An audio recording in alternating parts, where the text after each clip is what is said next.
ਲੋਹਾਰ ਦੀ ਸੰਨੀ ਕਦੀ ਪਾਣੀ ਵਿੱਚ ਹਾਂਜੀ ਤੇ ਕਦੀ ਅੱਗ ਵਿੱਚ। ਕਿ ਲੋਹਾ ਜਦੋਂ ਲਾਲ ਹੋ ਜਾਏ ਤੇ ਫੇਰ ਆਇਰਨ ਦੇ ਉੱਤੇ ਧਰ ਕੇ ਤੇ ਉਹਨੂੰ ਸੱਟ ਮਾਰਨ ਤੇ ਫੇਰ ਉਹ ਆਪਣੀ ਮਰਜ਼ੀ ਦਾ ਮਨ ਮਰਜ਼ੀ ਦਾ ਉਹਨੂੰ ਤੁਸੀਂ ਬਣਾ ਸਕਦੇ ਹੋ। ਪੱਤਰੀ ਦੀ ਸ਼ਕਲ ਬਣਾਣੀ ਹੈ, ਜੋ ਵੀ ਬਣਾਣਾ ਹੈ। ਚੋਰ ਨੂੰ ਨਾ ਮਾਰੋ, ਚੋਰ ਦੀ ਮਾਂ ਨੂੰ ਮਾਰੋ। ਜਿੱਥੇ ਬੁਰਾਈ ਹੁੰਦੀ ਹੈ, ਜਿੱਥੇ ਵਿਗਾੜ ਹੁੰਦਾ ਹੈ, ਉਸ ਵਿਗਾੜ ਦਾ ਜਿਹੜਾ ਅਸਲ ਕਾਰਨ ਹੈ ਨਾ, ਉਹਨੂੰ ਮੁਕਾਉਣਾ ਚਾਹੀਦਾ ਹੈ। ਜੋਗੋਂ ਰਲੀ ਜੋਗ, ਇੱਕ ਨੂੰ ਗਿੱਲੜ ਤੇ ਇੱਕ ਨੂੰ ਪਾਨਾ ਰੋਗ। ਪਾਨਾ ਰੋਗ ਜਿਹੜਾ ਨਾ, ਇਹ ਹੈਪੇਟਾਈਟਸ ਦੀ ਜਿਹੜੀ ਪੁਰਾਣੀ ਸ਼ਕਲ ਸੀ ਨਾ, ਉਹਨੂੰ ਆਂਦੇ ਸਨ ਪੇਟ 'ਚ ਪਾਣੀ ਪੈ ਜਾਣਾ। ਹੁਣ ਵੀ ਤੁਸੀਂ ਵੇਖਿਆ ਨਾ, ਹੈਪੇਟਾਈਟਸ ਦੇ ਮਰੀਜ਼ਾਂ ਦੇ ਢਿੱਡ 'ਚ ਪਾਣੀ ਪੈ ਜਾਂਦਾ ਹੈ।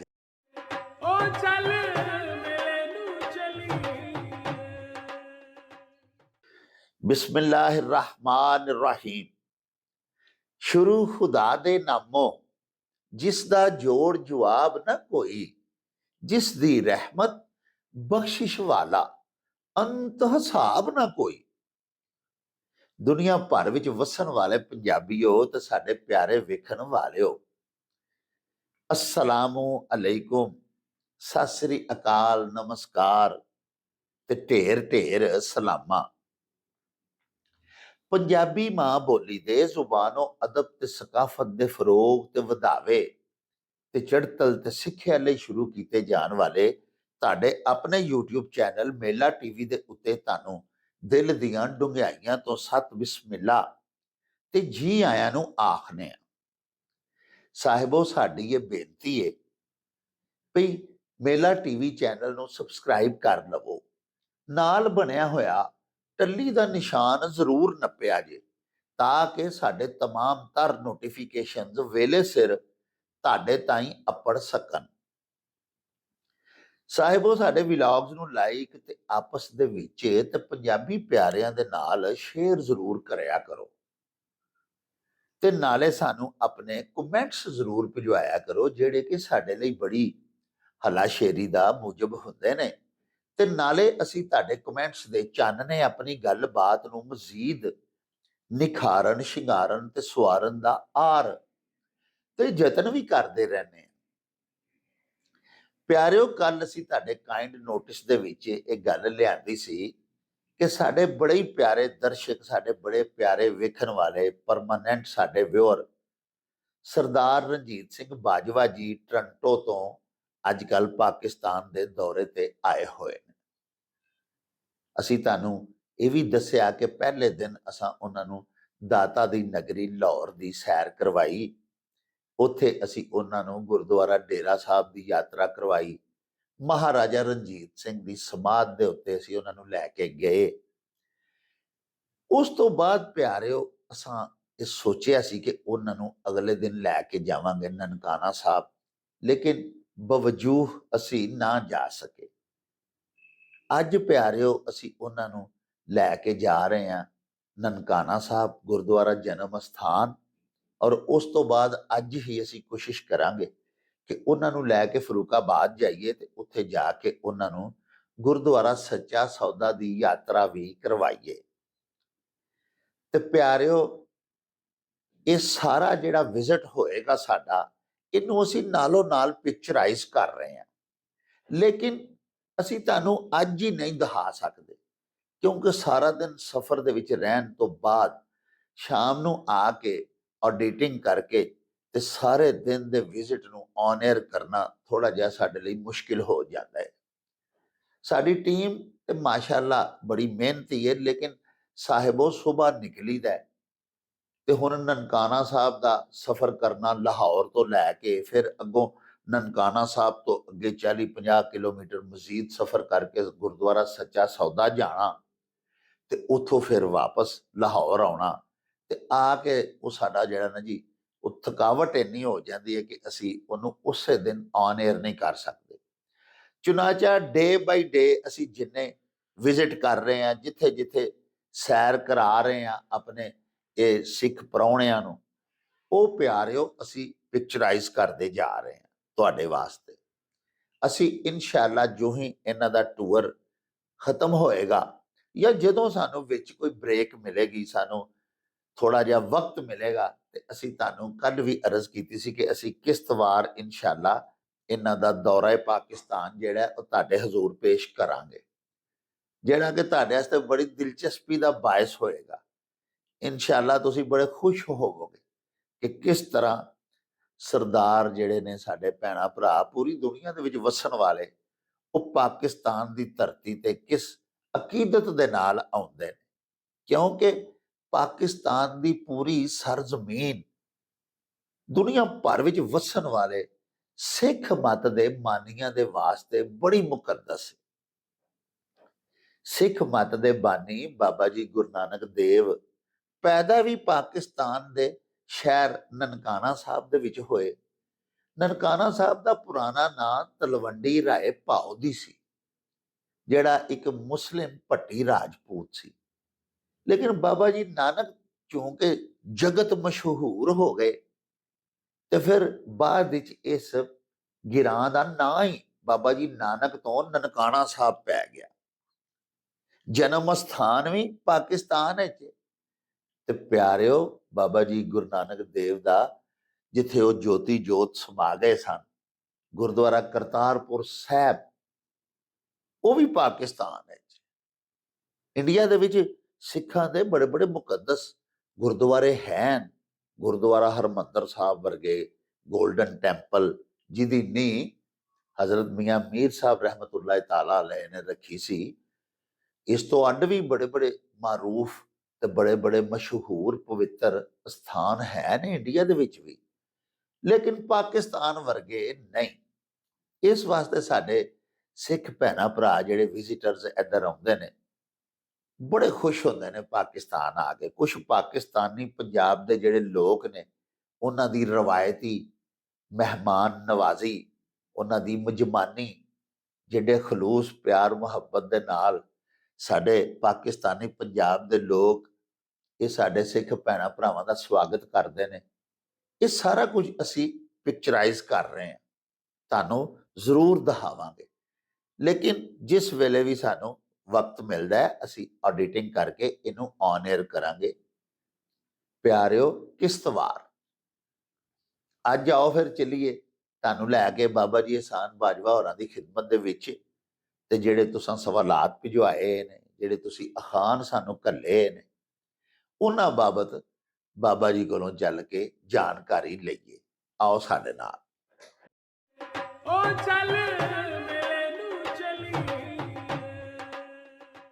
अस्सलामुअलैकुम जनाब बाजवा साहब जी। बिस्मिल्लाह डॉक्टर साहब, वालेकुम सलाम। की हाल चाल जी? राजी बाजी हो? खैरी आओ जी। ਅੱਲਾਹ ਪਾਕ ਦਾ ਇਹਸਾਨ ਜਨਾਬ, ਤੁਹਾਡੀਆਂ ਦੁਆਵਾਂ ਬਜ਼ੁਰਗਾਂ ਦੀਆਂ।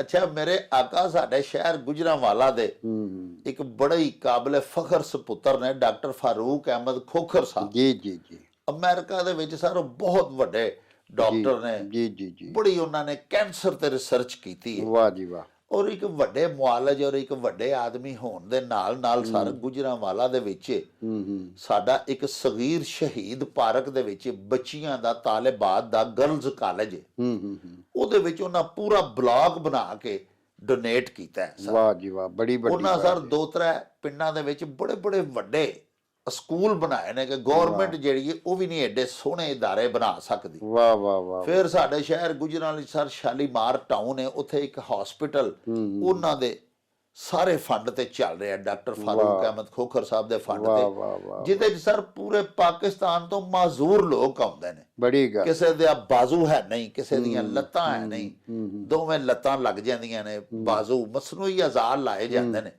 ਯਾਨੀ ਕਿ ਬੜੇ ਵੱਡੇ ਅੱਲਾਹ ਪਾਕ ਦੇ ਨੇਕ ਬੰਦੇ ਨੇ, ਬਹੁਤ ਸਾਰੇ ਨੇਕੀ ਦੇ ਕੰਮ ਕਰਦੇ ਨੇ ਤੇ ਪੰਜਾਬੀ ਮਾਂ ਬੋਲੀ ਦੇ ਆਸ਼ਿਕ ਨੇ। ਵਾਹ ਵਾਹ। ਤੇ ਸਾਡੇ ਜਨਾਬ ਪ੍ਰੋਗਰਾਮ ਦੇ ਬੜੇ ਵੱਡੇ ਵੇਖਣ ਵਾਲੇ ਨੇ। ਵਾਹ ਵਾਹ ਵਾਹ। ਉਹਨਾਂ ਸਾਰੇ ਇੱਕ ਤੇ ਆਖਿਆ ਕਿ ਪੁਰਾਣੇ ਬੰਦੇ ਨੇ ਜਨਾਬ, ਤੁਹਾਡੇ ਤੋਂ ਵੀ ਵੱਡੀ ਉਮਰ, ਤੇ ਡਾਕਟਰ ਸਾਹਿਬ ਨੇ ਫਰਮਾਇਆ ਕਿ ਜੀ ਭਿੱਤ ਲਫ਼ਜ਼ ਹੈ ਪੰਜਾਬੀ ਦਾ। ਹਾਂਜੀ ਹਾਂਜੀ। ਇਹ ਬਾਬਾ ਜੀ ਅਹਿਸਾਨ ਬਾਜਵਾ ਨੂੰ ਪੁੱਛੋ ਵੀ ਭਿੱਤ ਦਾ ਕੀ ਮਤਲਬ? ਹਾਂਜੀ, ਇਹ ਭਿੱਤ ਜਿਹੜਾ ਦਰਵਾਜ਼ੇ ਦੇ 2 ਤਖਤੇ ਹੁੰਦੇ ਨੇ ਨਾ, ਤੇ ਪੁਰਾਣੇ ਜ਼ਮਾਨੇ 'ਚ ਕਈ ਵਾਰੀ ਬੂਹਿਆਂ ਦਾ ਇੱਕੋ ਹੀ ਹੁੰਦਾ ਸੀ ਜੀ ਦਰਵਾਜ਼ਾ। ਹੁਣ ਵੀ ਜਦੀਦ ਵੀ ਨਵੇਂ ਵੀ ਉਹ ਆ ਗਏ ਨੇਸਰਾਂ ਜਿਨ੍ਹਾਂ ਦੇ ਇੱਕੋ ਹੀ ਲਾਕ ਲੱਗਦਾ ਸਾਈਡ ਤੋਂ। ਸਾਡੇ ਵੀ ਪਿਛਲੇ ਕਮਰਿਆਂ ਦਾ ਉਹ ਹੀ ਲੱਗਾ, ਇੱਕੋ ਹੀ ਫਾਈਬਰ ਦੇ ਆਏ ਨੇ ਨਾ, ਇੱਕੋ ਹੀ ਤਖਤਾ ਨਹੀਂ, ਲੱਕੜ ਦਾ ਵੀ ਹੈ, ਬਿਆਰ ਦਾ। ਬਿਆਰ ਦਾ। ਹਾਂਜੀ। ਅਜਾ ਤੇ ਉਹਨੂੰ ਆਂਦੇ ਸਨ ਭਿੱਤ ਜੀ। ਤੇ ਉਹਨਾਂ ਆਖਣਾ ਕਿ ਯਾਰ ਉਹ ਭਿੱਤ ਭੇੜ ਛੜੀ। ਅੱਛਾ, ਭਿੱਤ ਭੇੜ ਛੜਨ ਦਾ ਮਤਲਬ ਦਰਵਾਜ਼ਾ ਬੰਦ ਕਰ ਦੇ। ਵਾਹ ਵਾਹ ਵਾਹ ਵਾਹ ਤੇ ਉੱਥੋਂ ਹੀ ਫਿਰ ਭਿੱਤੀ ਨਿਕਲਿਆ ਨਾ। ਜੀ। ਭਿੱਤੀ ਦਾ ਵੀ ਕੋਈ ਫਟਾ ਹੁੰਦਾ ਸੀ, ਉਹਦਾ ਤਖਤਾ ਹੁੰਦਾ ਸੀ ਛੋਟਾ ਜਿਹਾ, ਜੀ।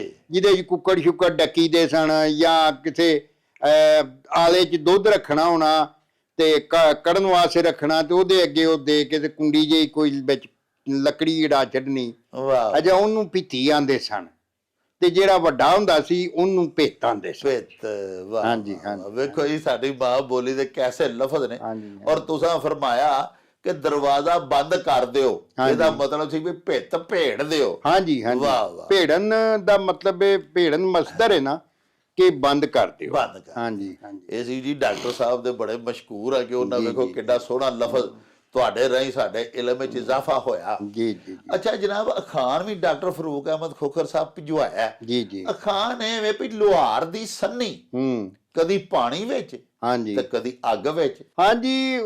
ਸੰਨੀ ਜਿਹੜੀ ਹੁੰਦੀ ਸੀ ਨਾ, ਉਹ ਜਿਵੇਂ ਪਲਾਸ ਹੈ ਨਾ, ਅੱਜ ਕੱਲ ਪਲਾਸ ਛੋਟਾ ਹੁੰਦਾ, ਉਹ ਜਰਾ ਲੰਮੀ ਹੁੰਦੀ ਸੀ। ਜੀ ਜੀ। ਤੇ ਉਹਦੀਆਂ ਦੋ ਮਤਲਬ ਇਹ ਕਿ ਸਰੀਏ ਹੁੰਦੇ ਸਨ, ਤੇ ਉਹ ਅੱਗੋਂ ਨਾ ਉਹਨੂੰ ਚੰਡ ਕੇ ਤੇ ਉਹਦੇ 'ਚ ਇੱਕ ਭੇਕਾ ਯਾਨੀ ਕਿੱਲ ਲਾਇਆ ਹੁੰਦਾ ਸੀ, ਤੇ ਅੱਗੋਂ ਉਹਦੇ ਨਾ ਫੜਨ ਵਾਲੇ ਐਸਰਾਂ ਦੇ ਹੁੰਦੇ ਸਨ ਜੀ। ਹਾਂਜੀ। ਲੋਹਾਰਾਂ ਦੇ ਕੋਲ ਜਦੋਂ ਲੋਹੇ ਦਾ ਕੋਈ ਕੰਮ ਕਰਦੇ ਸਨ ਨਾ, ਮਤਲਬ ਲੋਹੇ ਨੂੰ ਅੱਗ 'ਚ ਸਾੜਨਾ, ਉਹਨੂੰ ਜਦੋਂ ਲਾਲ ਕਰਨਾ, ਕਿਉਂਕਿ ਲੋਹਾ ਜਦੋਂ ਲਾਲ ਹੋ ਜਾਏ ਤੇ ਫਿਰ ਐਰਨ ਦੇ ਉੱਤੇ ਧਰ ਕੇ ਤੇ ਉਹਨੂੰ ਸੱਟ ਮਾਰਨ, ਤੇ ਫਿਰ ਉਹ ਆਪਣੀ ਮਰਜ਼ੀ ਦਾ ਮਨ ਮਰਜ਼ੀ ਦਾ ਉਹਨੂੰ ਤੁਸੀਂ ਬਣਾ ਸਕਦੇ ਹੋ। ਪੱਤਰੀ ਦੀ ਸ਼ਕਲ ਬਣਾਣੀ ਹੈ, ਜੋ ਵੀ ਬਣਾਣਾ ਹੈ। ਹਾਂਜੀ।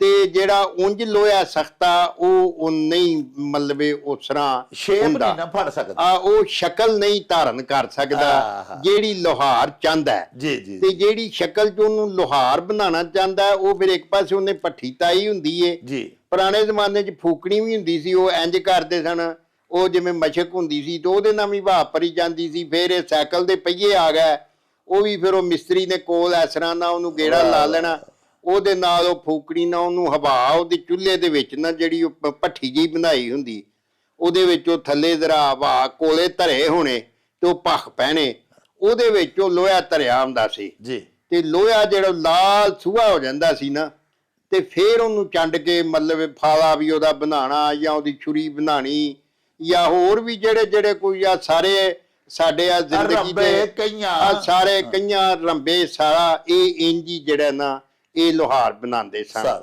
ਜਾ ਤੇ ਉਹ ਜਿਹੜੀ ਫਿਰ ਸੰਨੀ ਹੈ, ਜਿਹੜਾ ਬੰਦੇ ਦਾ ਹਜ਼ਾਰ ਹੈ, ਜਿਹੜਾ ਉਹ ਸੰਨੀ ਜਿਹੜੀ ਹੈ, ਉਹਨੇ ਜ਼ਾਹਰ ਕਦੀ ਤੇ ਅੱਗ ਵਿੱਚ ਜਾਣਾ, ਤੇ ਜਦੋਂ ਉਹਨੇ ਉਹਨੂੰ ਮਤਲਬ ਚੰਡ ਕੇ ਆਪਣੀ ਮਰਜ਼ੀ ਦੇ ਮੁਤਾਬਕ ਬਣਾ ਲੈਣਾ, ਤੇ ਉਹਨੂੰ ਠੰਡਿਆ ਕਰਨ ਲਈ ਸੰਨੀ ਨਹੀਂ ਫੜ ਕੇ ਪਾਣੀ 'ਚ ਡੋਬਣਾ, ਤਾਂ ਕਿ ਇਹ ਜਿਹੜਾ ਨਾ ਉਹ ਠੰਡਾ ਹੋ ਜਾਏ, ਕਿਉਂਕਿ ਉਹ ਸੇਕ ਤੇ ਫਿਰ ਹੌਲੀ ਹੌਲੀ ਨਿਕਲਦਾ ਨਾ। ਨਾਲੇ ਉਹਨੂੰ ਜਦੋਂ ਯਕਦਮ ਤੱਤੇ ਨੂੰ ਆਪਣੀ ਮਰਜ਼ੀ ਦਾ ਢਾਲ ਕੇ ਬਣਾ ਕੇ ਤੇ ਪਾਣੀ 'ਚ ਡੋਬਦੇ ਹਨ, ਤੇ ਇੱਕ ਕਿਸਮ ਦੀ ਪਾਣ ਵੀ ਚੜ ਜਾਂਦੀ ਸੀ, ਯਾਨੀ ਉੱਥੇ ਹੀ ਕਰਕੇ ਉਹ ਸਖਤਾ ਵੀ ਹੋ ਜਾਂਦਾ ਸੀ। ਇਸ ਤਰ੍ਹਾਂ ਸੰਨੀ ਦਾ ਜਿਹੜਾ ਉਹਦਾ ਹਜ਼ਾਰ ਲੋਹਾਰ ਦਾ ਜ਼ਾਹਰ ਉਹਦਾ ਕੰਮ ਹੀ ਇਹ ਵੇ ਕਿ ਉਹਨੇ ਕਦੀ ਮਤਲਬ ਅੱਗ ਵਿੱਚ ਹੋਣਾ, ਤੇ ਅੱਗ ਦੇ ਵਿੱਚੋਂ ਉਹਨੇ ਲੋਹੇ ਨੂੰ ਫੜ ਕੇ, ਤੇ ਲੋਹੇ ਦੇ ਨਾਲ ਨੂੰ ਉਹਨੇ ਫੜੀ ਰੱਖਣਾ, ਸੰਨੀ ਨਾਲ ਇੱਕ ਹੱਥ ਨਾਲ ਫੜੀ ਰੱਖਣਾ, ਇੱਕ ਹੱਥ ਨਾਲ ਉਹਨੇ ਕੁੱਟੀ ਜਾਣਾ, ਕੁੱਟ ਕੇ ਆਪਣੀ ਮਰਜ਼ੀ ਨਾਲ ਉਹਨੂੰ ਗਾਂਹ ਪਿਛਾਂ ਉਹਦੇ ਪਾਸਾ ਪਰਤਣਾ ਜਾਂ ਜੋ ਵੀ ਕਰਨਾ ਜੀ, ਤੋ ਉਹਨੇ ਇੱਕ ਹੱਥ ਨਾਲ ਉਹ ਕਰਨਾ, ਦੂਜੇ ਨਾਲ ਉਹ ਥੋੜੇ ਮਾਰਨੇ ਨੇ, ਥੋੜੇ ਮਾਰ ਕੇ ਤੇ ਉਹਨੂੰ ਉਸ ਤਰ੍ਹਾਂ ਦੀ ਸ਼ਕਲ 'ਚ ਬਣਾ ਲੈਣਾ। ਹਾਂਜੀ। ਲਓ ਜੀ ਪਿਆਰਿਓ, ਵੇਖੋ ਕਿੰਨਾ ਸੋਹਣਾ ਬਾਜਵਾ ਸਾਹਿਬ ਨੇ ਗੱਲ ਸਮਝਾਈ, ਬਲਕਿ ਬਚਪਨ ਸਾਡਾ ਯਾਦ ਆ ਗਿਆ ਸਾਰੀ ਬਾਜਵਾ ਸਾਹਿਬ ਦੀ ਗੱਲ ਸੁਣ ਕੇ। ਡਾਕਟਰ ਫਾਰੂਕ ਅਹਿਮਦ ਖੋਖਰ ਸਾਹਿਬ ਉਹਨਾਂ ਅਖਾਨ ਭਿਜਵਾਇਆ ਹੈ, ਲੋਹਾਰ ਦੀ ਸੰਨੀ ਕਦੀ ਅੱਗ ਵਿੱਚ ਤੇ ਕਦੀ ਪਾਣੀ ਵਿੱਚ। ਸਾਹਿਬੋ, ਸਾਡੇ ਡਸਕੇ ਸ਼ਹਿਰ ਦੇ ਵਿੱਚ ਇੱਕ ਬੜਾ ਮਾਰੂਫ ਬਜ਼ੁਰਗ ਸਾਡੇ ਹੁੰਦੇ ਸਨ, ਅੱਲਾਹ ਕਰੋੜ ਜੰਨਤ ਦੇ ਫੌਤ ਹੋ ਗਏ ਨੇ, ਸ਼ਫੀ ਟੋਕਿਆਂ ਵਾਲਾ ਉਹਨੂੰ ਆਖਿਆ ਜਾਂਦਾ ਸੀ। ਔਰ ਉਹਦਾ ਬੁਗਦਾ, ਜਿਹਦੇ ਨਾਲ ਕਸਾਬ ਗੋਸ਼ਤ ਕਰਦੇ ਨੇ ਕਸਾਈ, ਉਹ ਬਾਹਰ ਐਕਸਪੋਰਟ ਹੁੰਦਾ ਸੀ, ਔਰ ਦੁਨੀਆ ਉਹਦੇ ਕੋਲੋਂ ਟੋਕੇ ਬਣਵਾਉਂਦੀ ਸੀ, ਬੁਗਦੇ ਬਣਵਾਉਂਦੀ ਸੀ। ਪਿਆਰਿਓ, ਉਦੋਂ ਇਹ ਟੋਕੇ ਤੇ ਬੁਗਦੇ ਮੈਨੂਅਲ ਬਣਦੇ ਸਨ, ਯਾਨੀ ਹੱਥ ਦੇ ਨਾਲ। ਉਹਨੇ ਇਹ ਬੱਸਾਂ ਦੀਆਂ, ਟਰੱਕਾਂ ਦੀਆਂ ਕਮਾਨੀਆਂ ਲੈ ਆਉਣੀਆਂ, ਕਮਾਨੀਆਂ ਦੇ ਟੋਟੇ ਕਰ ਲੈਣੇ। ਉਹਨੂੰ ਫਿਰ ਜਿਸ ਤਰ੍ਹਾਂ ਬਾਜਵਾ ਸਾਹਿਬ ਸਾਰਾ ਸਮਝਾਇਆ, ਇਸੇ ਤਰ੍ਹਾਂ ਹੀ ਅੱਗ ਦੇ ਵਿੱਚ ਤਾ ਕੇ ਲਾਲ ਸੁਰਖ ਉਹ ਟੁਕੜਾ ਹੋ ਜਾਣਾ ਕਮਾਨੀ ਦਾ, ਉਹਨੂੰ ਫਿਰ ਆਰਨ ਤੇ ਧਰ ਕੇ ਟੋਕਿਆਂ ਦੇ ਨਾਲ ਉਹਨੂੰ ਆਪਣਾ ਥੌੜਿਆਂ ਦੇ ਨਾਲ ਕੁੱਟ ਕੇ ਉਹਦੀ ਸ਼ਕਲ ਬਣਾਣੀ ਥੌੜੇ ਦੀ। ਹੁਣ ਅੱਗ ਦੇ ਵਿੱਚੋਂ ਜਦੋਂ ਲੋਹੇ ਦਾ ਉਹ ਪੀਸ ਚੁੱਕਿਆ ਜਾਂਦਾ ਸੀ, ਜਿਹੜਾ ਕਿ ਅੱਗ ਦੇ ਨਾਲ ਅੱਗ ਹੋ ਗਿਆ ਹੁੰਦਾ, ਕੋਲੇ ਜਿਸ ਤਰ੍ਹਾਂ ਲਾਲ ਸੁਰਖ ਹੁੰਦੇ ਨੇ, ਉਸੇ ਤਰ੍ਹਾਂ ਹੀ ਉਹ ਲੋਹਾ ਵੀ ਜਿਹੜਾ ਉੱਪਰ ਸੁਰਖ ਲਾਲ ਹੋ ਜਾਂਦਾ, ਅੰਗਾਰਾ ਬਣ ਜਾਂਦਾ। ਉਹਨੂੰ ਹੱਥ ਨਾਲ ਤੇ ਨਾ ਫੜਿਆ ਜਾ ਸਕਦਾ, ਉਹਨੂੰ ਜਿਸ ਔਜ਼ਾਰ ਨਾਲ ਫੜੀਦਾ ਉਹਨੂੰ ਸੰਨੀ ਜਾਂਦੇ ਨੇ। ਉਹਨੂੰ ਫਿਰ ਜਿਸ ਵੇਲੇ ਕੁੱਟ ਕੇ ਤੇ ਟੋਕੇ ਦੀ ਸ਼ਕਲ ਦੇ ਲੈਣੀ, ਬੁਗਦਾ ਬਣ ਜਾਣਾ। ਫਿਰ ਉਹ ਤੱਤਾ ਬੜਾ ਹੁੰਦਾ ਲੋਹਾ, ਉਹਨੂੰ ਫਿਰ ਉਸੇ ਸੰਨੀ ਨਾਲ ਚੁੱਕ ਕੇ ਤੇ ਪਾਣੀ ਵਾਲੀ ਬਾਲਟੀ ਜਾਂ ਡਰਮੀ 'ਚ ਉਹਨੂੰ ਡੋਬਣਾ। ਉਹ ਫਿਰ ਬਾਜਵਾ ਸਾਹਿਬ ਦੱਸਦੇ ਨੇ ਕਿ ਉੱਥੇ ਹੀ ਉਹਨੇ ਆਠਰ ਜਾਣਾ, ਉਹੀ ਉਹਦੀ ਸ਼ਕਲ ਬਣ ਜਾਣੀ ਹੈ, ਪਾਣ ਚੜ ਜਾਣੀ ਉੱਤੇ ਪਾਣੀ ਦੀ। ਸੋ ਪਿਆਰਿਓ, ਸੰਨੀ ਜਿਹੜੀ ਹੈ ਨਾ ਜੀ, ਕਦੀ ਤੇ ਉਹ ਵਾਕਈ ਅੱਗ 'ਚ ਜਾਣਾ ਉਹਨੇ। ਇੱਕ ਅਜਿਹਾ ਲਾਜ਼ਮੀ ਰੱਛ ਹੈ ਲੁਹਾਰ ਦਾ, ਮੈਨੂਅਲ ਦਸਤੀ ਕੰਮ ਕਰਨ ਵਾਲੇ ਲੁਹਾਰਾਂ ਦਾ, ਜਿਹੜਾ ਅੱਗ ਤੇ ਪਾਣੀ ਦੇ ਦਰਮਿਆਨ ਹੀ ਸਾਰਾ ਦਿਨ ਉਹਨੂੰ ਵਰਤਿਆ ਜਾਂਦਾ ਹੈ। ਇਸ ਖਾਨ ਤੋਂ ਅਜਿਹੇ ਬੰਦੇ ਬਾਰੇ ਵੀ ਅਸੀਂ ਉਹਦੀ ਸ਼ਖਸੀਅਤ ਦਾ ਤਸੱਵਰ ਵੀ ਉੱਭਰਦਾ, ਜਿਹੜਾ ਕਦੀ ਤੇ ਅੱਗ ਵਾਂਗੂ ਗਰਮ ਹੋ ਜਾਏ, ਕਦੀ ਅੱਗ ਬਗੋਲਾ ਹੋ ਜਾਏ, ਤੇ ਕਦੀ ਜਾਈਏ ਤੇ ਠੰਡਾ ਠਾਰ ਹੋਵੇ। ਅਜਿਹਾ ਬੰਦਾ ਵੇਖੋ ਨਾ, ਜਿਵੇਂ ਲੁਹਾਰ ਦੀ ਸੰਨੀ ਹੈ, ਕਦੀ ਅੱਗ ਵਿੱਚ ਤੇ ਕਦੀ ਪਾਣੀ ਵਿੱਚ। ਇਸੇ ਤਰ੍ਹਾਂ ਅਜਿਹੇ ਸਾਡੇ ਵੀਰ ਭਰਾ ਸਾਡੇ ਵਸੇਬ ਵਿੱਚ ਬਹੁਤ ਸਾਰੇ ਅਹਬਾਬ ਹੁੰਦੇ ਨੇ ਸਾਹਿਬ, ਉਹ ਜਿਹੜੇ ਕਿਸੇ ਵੇਲੇ ਤੇ ਉਹਨਾਂ ਨੂੰ ਪਤਾ ਨਹੀਂ ਕਿਉਂ ਇੰਨਾ ਗੁੱਸਾ ਚੜਿਆ ਹੁੰਦਾ, ਘਰ ਵੀ ਐਵੇਂ ਪਾ ਬੋਲਦੇ ਨੇ, ਤੇ ਉਹੀ ਹੀ ਬਜ਼ੁਰਗ ਕਿਸੇ ਵੇਲੇ ਬਾਲਾਂ ਦੇ ਨਾਲ ਪਾ ਖੇਡਦੇ ਨੇ। ਬੱਚੇ ਉਂਝ ਉਹਨਾਂ ਕੋਲ ਡਰਦੇ ਨੇ ਕਿ ਦਾਦਾ ਆਬੂ ਜਾਂ ਬਜ਼ੁਰਗ ਸਾਡੇ ਬੜੇ ਡਾਢੇ ਨੇ, ਲੇਕਿਨ ਕਿਸੇ ਵੇਲੇ ਉਹ ਬੜੇ ਹੀ ਰਹੀਮ ਕਰੀਮ ਹੋਏ ਹੁੰਦੇ ਨੇ। ਅਜਿਹਾ ਬੰਦਾ ਵੀ ਜਿਹੜਾ ਪਲ ਵਿੱਚ ਤੋਲਾ, ਪਲ ਵਿੱਚ ਮਾਸ਼ਾ, ਕਿਸੇ ਵੇਲੇ ਫੁੱਲ ਗਰਮ, ਕਿਸੇ ਵੇਲੇ ਠੰਡਾ ਠਾਰ, ਅਜਿਹੇ ਬੰਦੇ ਬਾਰੇ ਵੀ ਆਖਿਆ ਜਾਂਦਾ ਹੈ ਵੀ ਭਾਜੀ ਇਹਦਾ ਤੇ ਲੁਹਾਰ ਦੀ ਸੰਨੀ ਵਾਲਾ ਹਿਸਾਬ ਹੈ, ਕਦੀ ਅੱਗ ਵਿੱਚ ਤੇ ਕਦੀ ਪਾਣੀ ਵਿੱਚ। ਬਾਜਵਾ ਸਾਹਿਬ, ਇੰਡੀਆ ਦਾ ਸ਼ਹਿਰ ਕਪੂਰਥਲਾ, ਹਾਂਜੀ, ਉੱਥੇ ਸਾਡੇ ਬੜੇ ਪਿਆਰੇ ਵੀਰ ਵਸਦੇ ਨੇ, ਰਾਜਵਿੰਦਰ ਸਿੰਘ ਢਿੱਲੋਂ ਜੀ ਜੀ ਜੀ। ਉਹਨਾਂ ਜਨਾਬ ਅਖਾਨ ਭਿਜਵਾਇਆ ਵੀ ਚੋਰ ਨੂੰ ਨਾ ਮਾਰੋ, ਚੋਰ ਦੀ ਮਾਂ ਨੂੰ ਮਾਰੋ। ਹਾਂਜੀ, ਇਸ ਅਖਾਨ 'ਚ ਦੱਸਿਆ ਗਿਆ ਵੀ ਜਿਹੜਾ ਬੁਰਾਈ, ਕਿਸੇ ਦਾ ਬੁਰਾਈ ਦਾ ਸੋਮ ਹੈ ਨਾ, ਅਸਲ 'ਚ ਉਹਨੂੰ ਪਹਿਲਾਂ ਬੰਦ ਕਰਨਾ ਚਾਹੀਦਾ ਹੈ। ਵਾਹ ਵਾਹ ਵਾਹ। ਵੇਖੋ ਨਾ, ਤੁਹਾਡਾ ਖਾਲ ਹੈ ਉਹ ਟੁੱਟ ਗਿਆ, ਜਾਂ ਖਾਲ ਦੇ ਵਿੱਚ ਮੁੱਗ ਪੈ ਗਿਆ ਜੀ, ਹਾਂਜੀ, ਤੇ ਤੁਹਾਨੂੰ ਮੁੱਗ ਹਮੇਸ਼ਾ ਬਾਹਰਲੇ ਪਾਸਿਓਂ ਬੰਦ ਕਰਨਾ ਪੈਂਦਾ ਹੈ। ਅੰਦਰੋਂ ਕਰੋਗੇ ਤੇ ਬਾਹਰੋਂ ਪਾਣੀ ਪਏਗਾ, ਫਿਰ ਖੁੱਲ ਜਾਏਗਾ। ਹਾਂਜੀ, ਇਸ ਵਾਸਤੇ ਕਿ ਜਿਹੜੀ ਬੁਰਾਈ ਹੈ ਨਾ, ਜਿੱਥੇ ਬੁਰਾਈ ਹੁੰਦੀ ਹੈ, ਜਿੱਥੇ ਵਿਗਾੜ ਹੁੰਦਾ ਹੈ, ਉਸ ਵਿਗਾੜ ਦਾ ਜਿਹੜਾ ਅਸਲ ਕਾਰਨ ਹੈ ਨਾ, ਉਹਨੂੰ ਮੁਕਾਉਣਾ ਚਾਹੀਦਾ ਹੈ। ਵਾਹ ਵਾਹ। ਹਾਂਜੀ, ਜਿਹੜੀ ਵਜ੍ਹਾ ਨਾਲ ਵੇਖੋ ਨਾ, ਤੁਸੀਂ ਕਿਸੇ ਮੁਲਕ ਦੇ ਵਿੱਚ ਵਹਿੰਦੇ ਹੋ, ਜਿੰਨੇ ਕਾਨੂੰਨ ਦੇ ਵਿੱਚ ਕਮਜ਼ੋਰੀਆਂ ਕਮੀਆਂ ਹੋਣਗੀਆਂ ਤੇ ਮੁਜਰਮ ਬਚ ਜਾਣਗੇ। ਹਾਂਜੀ, ਕਾਨੂੰਨ ਨੂੰ ਠੀਕ ਕਰੋਗੇ, ਲਾ ਦਾ ਜਿਹੜਾ ਲਾ ਨੂੰ ਤੁਸੀਂ ਮਤਲਬ ਲਾਗੂ ਪੂਰੇ ਜ਼ੋਰ ਨਾਲ ਕਰੋਗੇ, ਪੂਰੇ ਅਸੂਲਾਂ ਕਾਇਦਿਆਂ ਦੇ ਮੁਤਾਬਕ ਕਰੋਗੇ ਜੀ, ਤੇ ਜਿਹੜਾ ਜੁਰਮ ਕਰਨ ਵਾਲਾ ਬੰਦਾ ਉਹ ਬਚ ਨਹੀਂ ਸਕੇਗਾ। ਤੇ ਜਿਹੜੇ ਮੁਲਕ ਦਾ ਕਾਨੂੰਨ ਇਹ ਆਖੇ ਵੀ ਜੀ ਸ਼ੱਕ ਦਾ ਫਾਇਦਾ ਮੁਜਰਮ ਨੂੰ ਦਿਓ, ਸਾਡੇ ਮੁਲਕ ਅੰਦਰ ਜਾਂ 10 ਵਿੱਚ ਜਿਹਨੇ ਕਬਜ਼ਾ ਕੀਤਾ ਹੈ 10 ਵਿੱਚੋਂ 9 ਹਿੱਸੇ ਉਹਨੂੰ ਫੇਵਰ ਕਰੋ। ਹਾਂਜੀ, ਕਿਉਂਕਿ ਉਹਨੇ ਬੜਾ ਜ਼ੋਰ ਲਾ ਕੇ ਕਿਸੇ ਦੇ ਥਾਂ ਤੇ ਕਬਜ਼ਾ ਕੀਤਾ ਪਲਾਟ ਤੇ, ਤੇ ਉਸ ਮੁਲਕ 'ਚ ਕਿਸ ਤਰ੍ਹਾਂ ਫਲਾਹ ਤੇ ਤਰੱਕੀ ਹੋ ਸਕਦੀ ਹੈ, ਜਾਂ ਉੱਤੇ ਕੋਈ ਇਨਸਾਨੀ ਹੱਕਾਂ ਦੀ ਪਾਲਣਾ ਦਾ ਸੁਪਨਾ ਵੀ ਨਹੀਂ ਵੇਖਿਆ ਜਾ ਸਕਦਾ। ਇਸ ਤਰ੍ਹਾਂ ਹੀ ਹਾਂਜੀ, ਇਸ ਤਰ੍ਹਾਂ। ਤੋ ਇਹ ਵੀ ਜਿਹੜਾ ਇਹ ਹੈ ਕਿ ਜਿੱਥੇ ਚੋਰੀ ਹੁੰਦੀ ਹੈ ਨਾ, ਚੋਰ ਦੀ ਮਾਂ ਨੂੰ, ਇਹ ਤਾਂ ਲਾਮਤੀ ਗੱਲ ਹੈ ਨਾ ਜੀ ਜੀ, ਵੀ ਚੋਰ ਦੀ ਮਾਂ ਨੂੰ ਮਾਰੋ ਤਾਂ ਅੱਗੇ ਕੋਈ ਕਿਸੇ ਚੋਰ ਨੂੰ ਜੰਮੇ ਹੀ ਨਾ। ਹਾਂਜੀ, ਜਿਹੜੇ ਸੋਮੇ ਚੋਂ, ਜਿਹੜੇ ਮਤਲਬ ਜਿਹੜੀ ਪ੍ਰਣਾਲੀ ਚੋਂ ਚੋਰ ਨਿਕਲ ਕੇ ਆਉਂਦੇ ਨੇ, ਉਸ ਪ੍ਰਣਾਲੀ ਨੂੰ ਬੰਦ ਕਰੋ। ਵਾਹ ਵਾਹ। ਯਾਨੀ ਜਿਹੜਾ ਸਿਸਟਮ ਜਿੱਥੇ ਕਮਜ਼ੋਰੀ ਹੈ, ਜਿਹੜਾ ਸਿਸਟਮ ਦੀ ਕਮਜ਼ੋਰੀ ਚੋਰ ਬਣਾਉਂਦੀ ਹੈ, ਚੋਰ ਨੂੰ ਹਮਸ਼ਰ ਦਿੰਦੀ ਹੈ ਜਾ ਕੇ ਲੁੱਟ ਲੈ, ਤੈਨੂੰ ਕਿਸੇ ਕੀ ਆਖਣਾ, ਉਸ ਪ੍ਰਣਾਲੀ ਨੂੰ ਬੰਦ ਕਰੋ। ਲਓ ਜੀ ਪਿਆਰਿਓ, ਰਾਜਵਿੰਦਰ ਸਿੰਘ ਜੀ ਨੇ ਕਪੂਰਥਲਿਓਂ ਵੇਖੋ ਕਿੱਡਾ ਮੱਤ ਭਰਿਆ ਅਖਾਨ ਭਿਜਵਾਇਆ ਸੀ ਵੀ ਚੋਰ ਨੂੰ ਨਾ ਮਾਰੋ, ਚੋਰ ਦੀ ਮਾਂ ਨੂੰ ਮਾਰੋ। ਬਾਜਵਾ ਸਾਹਿਬ ਵੇਖੋ ਕੈਸਾ ਨਖੇੜਾ ਕੀਤਾ ਕਿ ਕਿਸੇ ਵੀ ਬੁਰਾਈ ਨੂੰ ਖਤਮ ਕਰਨ ਦੇ ਵਾਸਤੇ ਸਾਹਿਬੋ ਉਹਦਾ ਮਖਰਜ ਬੰਦ, ਜਿੱਥੋਂ ਉਹ ਖਾਰਜ ਹੋ ਰਹੀ ਹੈ, ਜਿੱਥੋਂ ਉਹ ਫੁੱਟ ਰਹੀ ਹੈ, ਉਹ ਸੋਮਾ, ਉਹ ਚਸ਼ਮਾ ਜਿਹਨੂੰ ਅਸੀਂ ਉਰਦੂ ਚਾਹੁੰਦੇ ਆ, ਉਹ ਬੰਦ ਕਰਨਾ ਚਾਹੀਦਾ। ਪਿੱਛੋਂ ਫੁੱਟਣਾ ਹੀ ਸੋਮਾ ਬੰਦ ਹੋ ਜਾਏਗਾ ਤੇ ਅੱਗੇ ਬੁਰਾਈ ਵਾਲਾ ਪਾਣੀ ਆਵੇਗਾ ਹੀ ਨਹੀਂ, ਉਹ ਗੰਦਾ ਪਾਣੀ ਫਿਰ ਆਵੇਗਾ ਹੀ ਨਹੀਂ। ਹੁਣ ਤੁਸੀਂ ਜਿਹੜਾ ਪਾਣੀ ਗੰਦਾ ਆ ਗਿਆ ਉਹਨੂੰ ਤੁਸੀਂ ਅੱਗੋਂ ਕੱਢੀ ਜਾ ਰਹੇ ਹੋ, ਪਿੱਛੋਂ ਤੁਸੀਂ ਸੋਮਾ ਬੰਦ ਨਹੀਂ ਕਰਦੇ, ਉਹਦਾ ਇਖਰਾਜ ਬੰਦ ਨਹੀਂ ਹੋ ਰਿਹਾ, ਉਹਦਾ ਮੰਬਾ ਤੇ ਮਖਰਜ ਜਿਹੜਾ ਉਹਨੂੰ ਤੁਸੀਂ ਬੰਦ ਨਹੀਂ ਕੀਤਾ। ਤੇ ਪਿਆਰਿਓ, ਉਹ ਬੁਰਾਈ, ਉਹ ਗੰਦ, ਉਹ ਚੋਰੀ ਚਕਾਰੀ, ਉਹ ਡਕੈਤੀਆਂ ਕਦੀ ਵੀ ਨਹੀਂ ਰੁਕ ਸਕਦੀਆਂ। ਵੇਖੋ ਨਾ, ਸਾਡੀ ਬਦਕਿਸਮਤੀ ਕਿ ਸਾਡੇ ਹਰ ਸ਼ਹਿਰ ਦੇ ਵਿੱਚ, ਹਰ ਪਿੰਡ ਦੇ ਵਿੱਚ ਨਸ਼ਾ ਵਿਕ ਰਿਹਾ।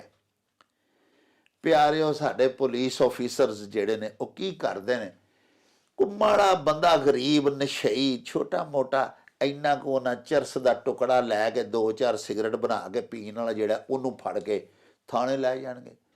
ਉਹ ਕੋਈ ਖਿਦਮਤ ਕਰੇਗਾ ਤੇ ਫਿਰ ਉਹਨੂੰ ਛੱਡ ਦੇਣਗੇ। ਜਿਹੜੇ ਨਸ਼ਾ ਵੇਚ ਰਹੇ ਨੇ, ਮਨਸ਼ਿਆਤ ਫਰੋਸ਼ੀ ਕਰ ਰਹੇ ਨੇ, ਵੱਡੇ ਲੋਕ, ਵੱਡੇ ਸੱਪ, ਉਹਨਾਂ ਨੂੰ ਨਹੀਂ ਕੋਈ ਫੜਦਾ। ਗੱਲ ਤੇ ਇਹ ਵੇ ਨਾ ਕਿ ਜ਼ਿਲ੍ਹੇ ਸਿਆਲਕੋਟ ਦੇ ਵਿੱਚ ਮਨਸ਼ਿਆਤ ਫਰੋਸ਼ ਕਿੰਨੇ ਨੇ, ਉਂਗਲਾਂ ਤੇ ਗਿਣੇ ਜਾ ਸਕਦੇ ਨੇ, ਚੰਦ ਹੋਣਗੇ ਵੱਡੇ ਵੱਡੇ ਮਨਸ਼ਿਆਤ ਫਰੋਸ਼।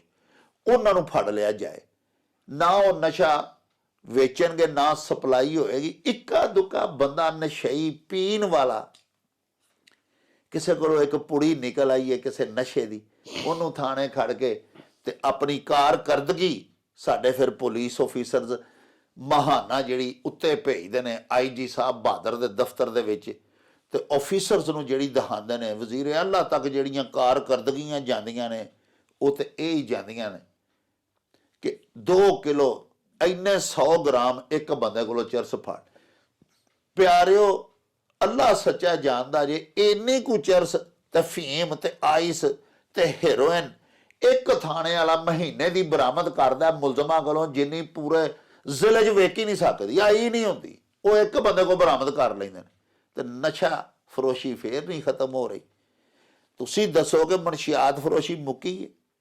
ਜਿਸ ਮਹੱਲੇ ਤੁਸੀਂ ਰਹਿੰਦੇ ਹੋ, ਆਲੇ ਦੁਆਲੇ ਥੋੜੀ ਜਿਹੀ ਖੇਚਲ ਕਰ ਲਓ, ਹਰ ਕਿਸਮ ਦਾ ਨਸ਼ਾ ਉੱਥੇ ਵੀ ਵਿਕਦਾ ਹੋਏਗਾ, ਪਿੰਡਾਂ 'ਚ ਵੀ ਵਿਕਦਾ ਪਿਆ।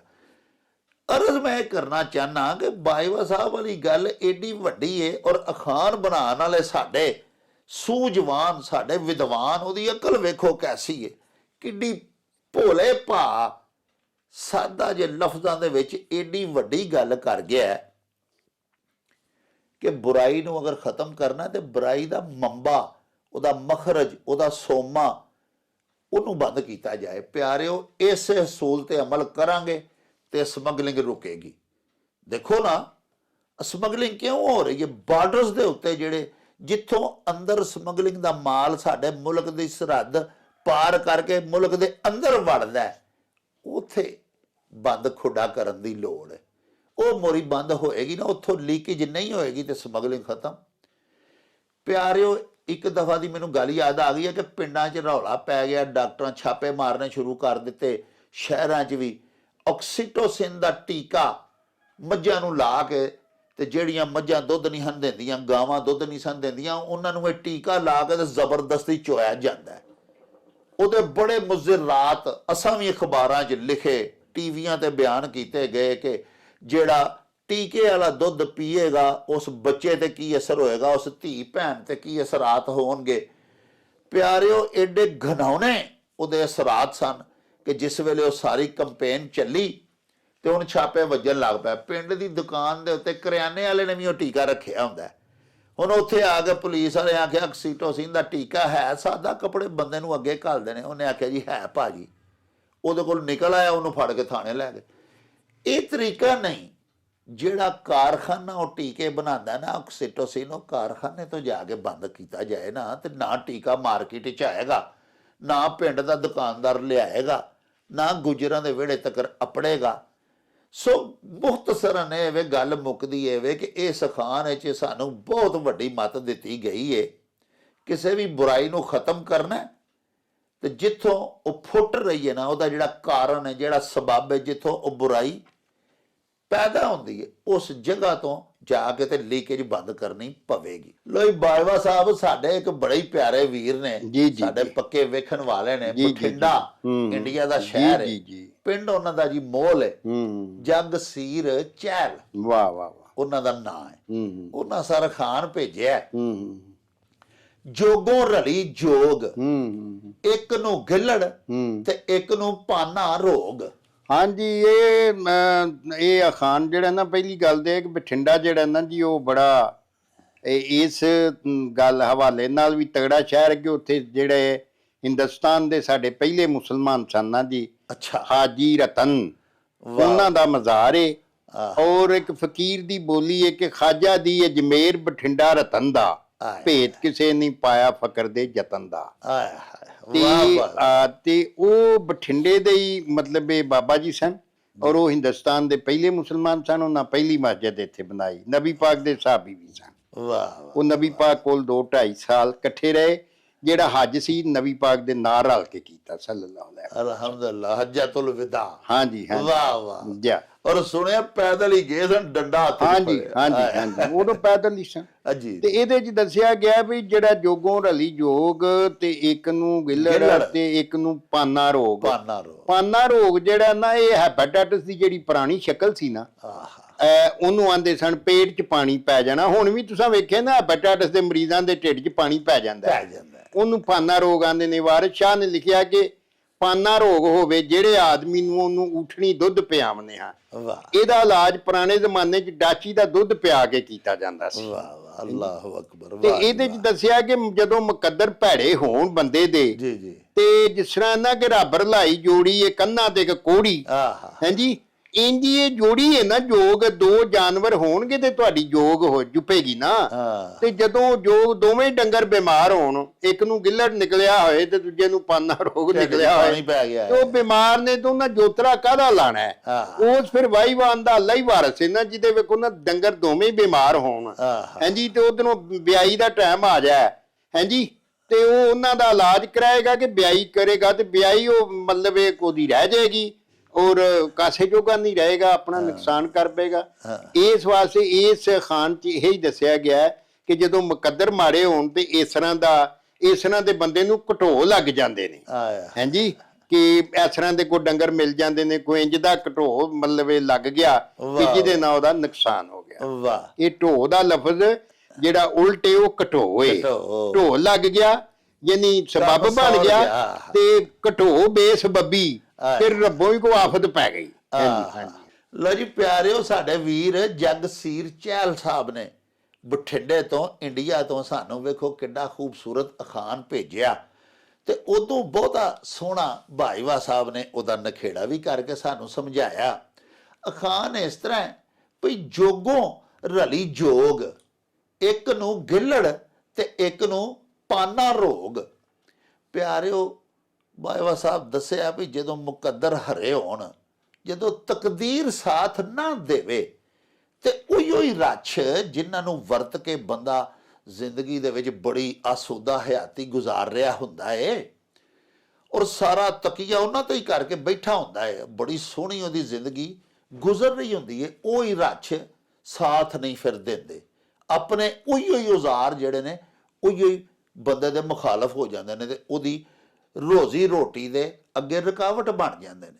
ਉਹ ਉਰਦੂ ਦਾ ਵੇਖੋ ਨਾ ਕਿੱਡਾ ਸੋਹਣਾ ਇੱਕ ਸ਼ੇਰ ਹੈ कि बागबान ने आग दी जब आशियाने को मेरे, जिन पे तकिया था वही पत्ते हवा देने लगे।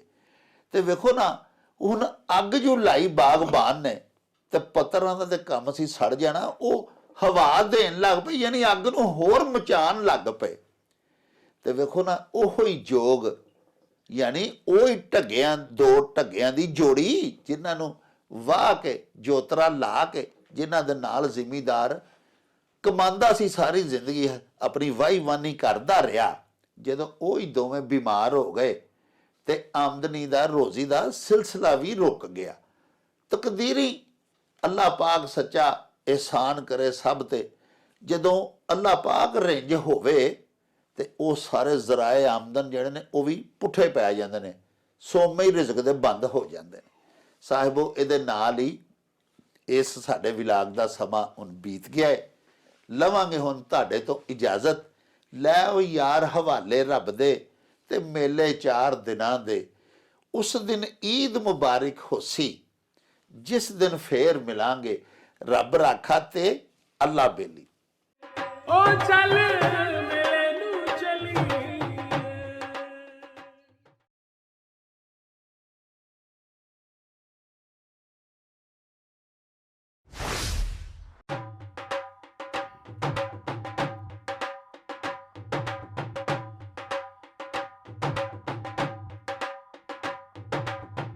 ਰੌਣਕ ਹੋ ਜਾਊ ਛੱਟ ਵੇ, ਚੱਲ ਮੇਲੇ ਨੂੰ ਚਲੀਏ। ਓ ਰੌਣਕ ਹੋ ਜਾਊ ਛੱਟ ਵੇ, ਚੱਲ ਮੇਲੇ ਨੂੰ ਚਲੀਏ। ਮੱਲਾ ਕੱਢ ਕੁੜਦੇ ਦੇ ਵੱਟ ਵੇ, ਚੱਲ ਮੇਲੇ ਨੂੰ ਚਲੀਏ। ਹਾਏ ਚੱਲ ਮੇਲੇ ਨੂੰ ਚਲੀਏ। ਓ ਚੱਲ